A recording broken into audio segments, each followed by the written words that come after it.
अस्सलामु अलैकुम वरहमतुल्लाहि वबरकातुहू। जिन्नात के बारे में मालूमात की सीरीज़ के अंदर ये हमारी तकरीबन चौथी वीडियो है। जिन्नात की सीरीज़ के हवाले से ये वीडियो रिकॉर्ड की जा रही है। हम आपको ये जो सीरीज़ चल रही है इसके अंदर जिन्नात के बारे में मुकम्मल तौर पे दलीलों के साथ मालूमात फ़राहम कर रहे हैं जिन्नात के बारे में। आज हमारे पास ये सवाल आया है कि शैतान और जिन को आग से पैदा किया गया है और इसी तरीके से अल्लाह ताला ने भी इनके बारे में यही फरमाया है और ये भी फरमाया है कि ये जो टूटे हुए सितारे हैं ये जिन्नों को नुकसान पहुंचाते हैं और उन्हें जला देते हैं। तो आग को आग किस तरीके से जलाती है, यानी ये जो सितारे टूटते हैं तो ये जिन्नात के ऊपर आके गिरते हैं और इनको जला देते हैं, शैतानों के ऊपर आके गिरते हैं और इनको जला देते हैं। तो ये किस तरीके से हो सकता है कि आग को आग जला दे, ये कैसे मुमकिन है? तो इसके बारे में हम आपको बताएंगे कि क्या वाकई जिन्नों को आग से पैदा किया गया है और वो ख़ुद आग भी हैं या नहीं है। इस बारे में आपको मुकम्मल तौर पे तफसील से आगाह करेंगे। अगर आप हमारे चैनल पे नए हैं तो इस चैनल को लाजमी तौर पे सब्सक्राइब कीजिए और इसी तरीके से हमारी इस सीरीज़ का हिस्सा बने रहिए। तो चलते हैं कि क्या वाकई आग जो है वो जिन है या जिन आग से पैदा किए गए हैं। तो इसका कौन सा ऐसा रिश्ता है जो कहा जाता है कि जिन्नों को आग से पैदा किया गया है। तो इस बारे में मैं आपको एक अकली दलील के साथ साथ फिर आपको नकली दलील की तरफ भी लेके आऊँगा।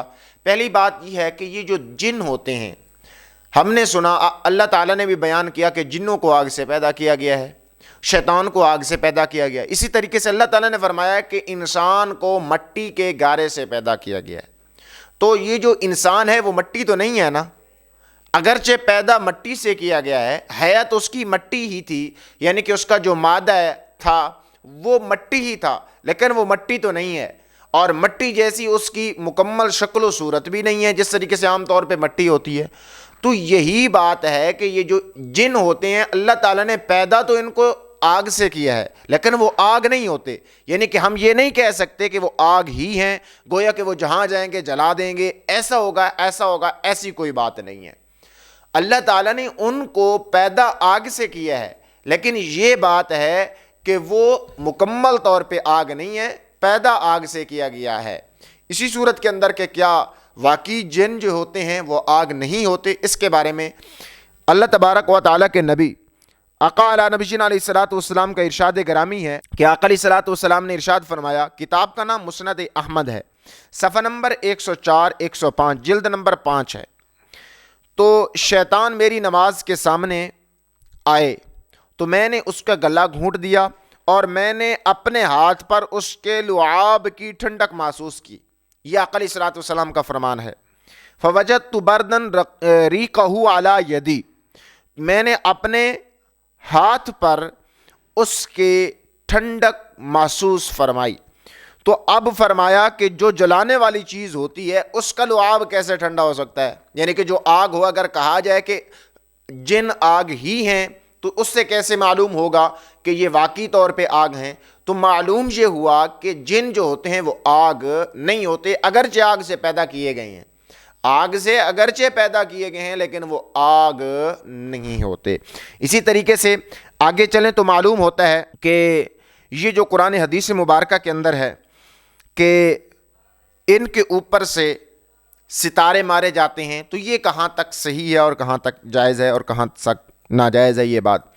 तो काजी अबू बकर बाक़िलानी बयान फरमाती हैं कि जिन्नात को आग से पैदा होने की वजह से हम इस बात से तकरार नहीं करते कि अल्लाह ताला ने इनको ज़ाहिर फरमा दे और उनके जिस्मों को मोटा कर दे, ऐसी बात नहीं है। और फरमाया कि ये ऐसी बात है कि जो आग की सिफ़तों के अंदर, आग के अंदर सिफ़तें हों और इनके अंदर भी वही सिफ़तें हों, ऐसी बात भी नहीं है, बल्कि अल्लाह ताला ने महज उनको आग से ही पैदा किया है। तो ये आग है नहीं, लेकिन पैदा आग से किए गए हैं। जिस तरीके से इंसान मट्टी नहीं है लेकिन मट्टी से पैदा किया गया है। तो उम्मीद है कि आपको ये बात समझ आ गई होगी कि इन जिन्नों और शैतानों को आग से पैदा किया गया है, लेकिन वो खुद आग नहीं है। उम्मीद है कि आपको ये वीडियो अच्छी लगी होगी। वीडियो अच्छी लगी तो इस चैनल को लाजमी तौर पे सब्सक्राइब कीजिए और वीडियो को लाजमी तौर पे लाइक कीजिए। अस्सलामु अलैकुम वरहमतुल्लाहि वबरकातुहू।